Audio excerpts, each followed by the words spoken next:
What is the 100 term in the arithmetic series which has a second term of 6 and a common difference of -2?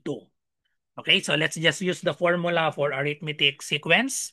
So the formula for arithmetic sequence is a sub n is equal to a sub 1 plus n minus 1 times d.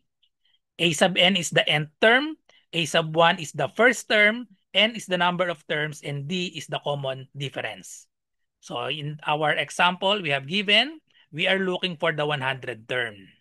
So therefore, the formula for the 100 term, just substitute 100 for every n. So we have a sub 100 is equal to the first term, a sub 1, plus n minus 1. So the value of n is 100. So 100 minus 1, we have 99 times d. Okay? Now, we have given the value of d. The common difference is -2.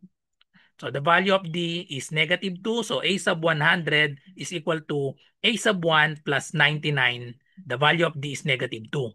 So we have given the second term is 6. If the second term a sub 2 is 6 and the common difference is -2, we can solve the value of the first term. We need the value of the first term a sub 1.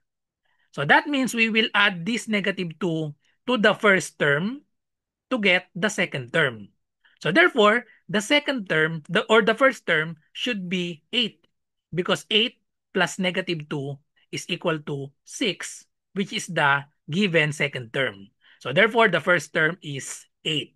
Okay? So first term is 8. So now just evaluate this. So we have 8 plus, or this will be minus positive 99 times -2. That is equal to negative 99 times 2. So we have 2 times 9. So we have 18. Carry 1. 2 times 9 is 18 plus 1. So we have 198. And then subtract this. 8 minus 198. That is equal to negative 190. So therefore, the 100 term of the arithmetic series is letter D, negative 190. Follow for more.